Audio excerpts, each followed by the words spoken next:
Hello everyone. नमस्कार दोस्तों, स्वागत है एक बार फिर से प्रदीप कुमार के साथ आर्यन एकेडमी के यूट्यूब प्लेटफॉर्म पर। आज हम इस क्लास में बात करेंगे सीडीपी के क्वेश्चन होंगे जो केबीएस पीआरटी के लेवल पे बहुत इंपॉर्टेंट हैं। तो चलिए क्लास को शुरू करते हैं। क्लास को शुरू करने से पहले सभी लोग चैनल को सब्सक्राइब कर लीजिए और अपने दोस्तों तक शेयर करिए। तो देखते हैं पहला क्वेश्चन।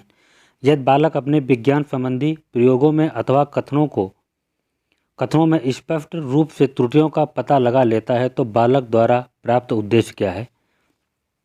पूछा है, अगर जो बालक अपने विज्ञान संबंधी प्रयोगों में स्पष्ट त्रुटियों का पता लगा लेता है तो बालक द्वारा प्राप्त उद्देश्य क्या है। तो ऑप्शन दिए गए हैं ज्ञानात्मक का, अभिभावात्मक का, मनोक्रियात्मक का, कौशलात्मक का। तो इस क्वेश्चन का ऑप्शन डी वाला सही होगा, कौशलात्मक का। त्रुटियों का पता लगा लेता है बालक, तो डी वाला सही होगा। परियोजनाविद के जन्मदाता हैं। तो पूछा है परियोजनाविद के जन्मदाता कौन है। आर्मस्ट्रांग है, सिम्पसन है, किलपैट्रिक है, बी एफ ब्लूम है। तो इस क्वेश्चन का ऑप्शन बी वाला सही होगा, सिम्पसन है। सॉरी, बी वाला क्वेश्चन नहीं, सी वाला क्वेश्चन सही होगा। किलपैट्रिक है, परियोजनाविद के जन्मदाता किलपैट्रिक है। अगला क्वेश्चन देखते हैं। प्राथमिक स्तर पर इतिहास पढ़ाने की सबसे महत्वपूर्ण व प्रभावी शिक्षण विधि है। तो पूछा प्राथमिक स्तर पर जब इतिहास पढ़ाने की सबसे महत्वपूर्ण प्रभावी शिक्षण विधि कौन सी है। तो कहानी कथन विधि है, व्याख्यान विधि है, परिचर्चा विधि है, प्रश्नोत्तर विधि है। तो इस क्वेश्चन का ऑप्शन बी वाला सही होगा, व्याख्यान विधि सबसे अच्छी तरीके है पढ़ाने की।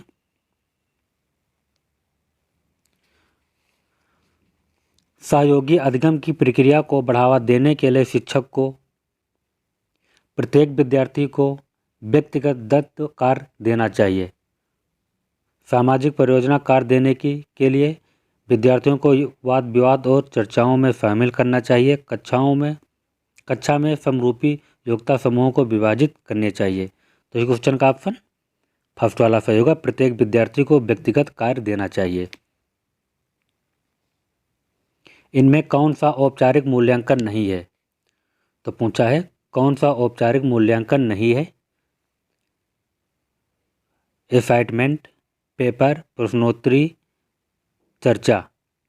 तो 5 नंबर क्वेश्चन का ऑप्शन डी वाला सही है, चर्चा नहीं है।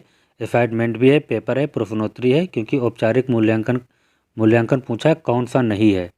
तो डी वाला ऑप्शन सही हुई, डी ऑप्शन सही होगा। नेक्स्ट क्वेश्चन देखते हैं।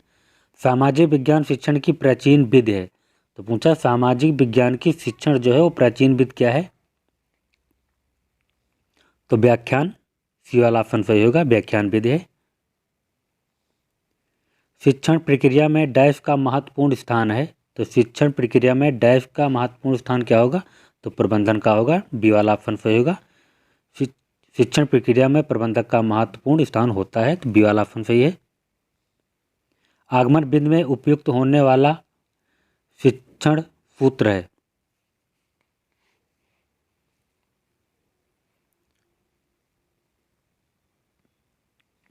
आगमन विधि में उपयुक्त होने वाला शिक्षण सूत्र है तो ज्ञान से अज्ञात की ओर। तो डी वाला ऑप्शन सही होगा, ज्ञात से अज्ञात की ओर।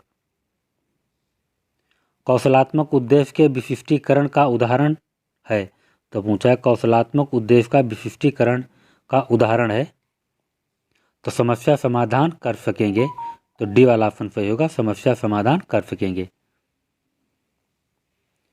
ह्यूरिस्टिक विधि के जन्मदाता हैं। तो ह्यूरिस्टिक के विधि के जन्मदाता कौन है। तो आर्मस्ट्रांग हैं, फर्स्ट ये वाला ऑप्शन सही होगा। ना कि किलपैट्रिक हैं, ना कि यूलर हैं, ना कि फ्रॉवेल हैं। तो फर्स्ट वाला ऑप्शन सही होगा, आर्मस्ट्रांग है। प्राथमिक स्तर पर अंकगणित पढ़ाने की सबसे उपयुक्त शिक्षण विधि है। तो प्राथमिक स्तर पर अंकगणित पढ़ाने की सबसे उपयुक्त विधि क्या है। तो खेल विधि है। तो फर्स्ट ये वाला ऑप्शन सही होगा। बालक की गणित में कमजोरी वाले क्षेत्र का पता लगाने वाले विधि कहलाती है। तो बालक की बालक की गणित में कमजोरी वाले क्षेत्र का पता लगाने वाली विधि कहलाती है लिखित कार्य, मौखिक कार्य, उपचारात्मक कार्य, निदानात्मक कार्य। तो 12 नंबर क्वेश्चन का ऑप्शन डी वाला सही होगा, निदानात्मक कार्य। अब प्रेरणा की अनुचित विधि है, तो अब प्रेरणा की अनुचित विधि क्या है? दंड है, प्रशंसा है, दोषारोपण है, प्रगत की जानकारी है, प्रतिस्पर्धा है। तो 13 नंबर क्वेश्चन का ऑप्शन फर्स्ट वाला सही होगा, दंड है। प्रेरणा की अनुचित विधि क्या है? तो दंड है। निम्नलिखित में कौन सा जोड़ा सुमेलित नहीं है? तो पूछा है कौन सा जोड़ा सुमेलित नहीं है। समतात्विक सिद्धांत किसने दिया? थॉर्नडाइक ने दिया है। सामान्यीकरण का सिद्धांत CL जुड ने दिया है।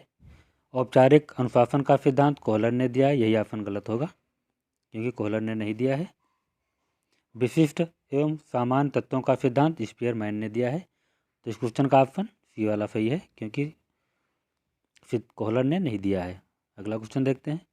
जब पूर्व अधिगम नई स्थिति में सीखने की प्रक्रिया को आसान बनाता है तो क्या कहलाता है? जब पूर्व अधिगम को नई स्थिति में सीखने की प्रक्रिया को आसान बनाता है तो क्या कहलाता है? तो अधिगम का सकारात्मक अंतरण कहलाता है। फर्स्ट ये वाला ऑप्शन सही होगा। व्यक्ति के अचेतन मन के अध्ययन हेतु उपयोग की जाने वाली व्यक्तिगत मापन की विधि है। तो वस्तुनिष्ठ विधि है, व्यक्तिनिष्ठ विधि है, प्रक्षेपी विधि है, मनोविश्लेषण विधि है। तो इस क्वेश्चन का ऑप्शन सी वाला सही होगा, प्रक्षेपी विधि है। बालक के विकास की किस अवस्था में इलेक्ट्रा एवं ओडिपस ग्रंथ का विकास प्रारंभ हो जाता है? तो ये फ्रॉवेल के द्वारा दिया गया है। इलेक्ट्रा एवं ओडिपस की ग्रंथ का विकास कब प्रारंभ हो जाता है? तो शैशवावस्था में ही प्रारंभ हो जाता है, न कि बाल्यावस्था में, न कि किशोरावस्था में, न कि प्रौढ़ावस्था में। तो फर्स्ट वाला ऑप्शन सही होगा, शैशवावस्था में ही इलेक्ट्रा और ओडिपस की ग्रंथियों का विकास हो जाता है।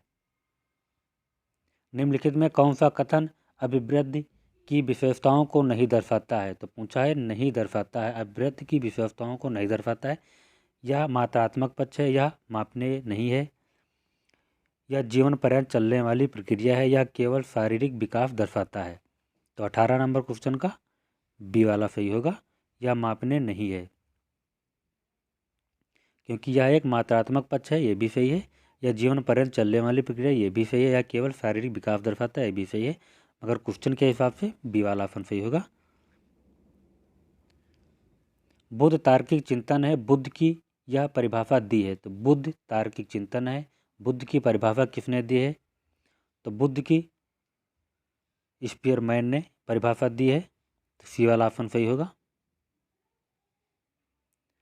हस्तशिल्प की शिक्षा दी जानी चाहिए, तो हस्तशिल्प की शिक्षा दी जानी चाहिए प्रतिभावना बालक को, सृजनशील बालक को, पिछड़े बालक को, अपराधी बालक को। तो इस क्वेश्चन का ऑप्शन सी वाला सही होगा, पिछड़े बालक जो होते हैं उनको हस्तशिल्प की शिक्षा दी जानी चाहिए। तो सी वाला ऑप्शन सही होगा। मैं ये वीडियो को समाप्त करता हूँ, अगले नेक्स्ट वीडियो में मिलेंगे। सभी लोग चैनल को सब्सक्राइब कर लीजिएगा और वीडियो को सभी लोग शेयर करिए अपने दोस्तों तक, वीडियो को लाइक भी करिएगा। नमस्कार।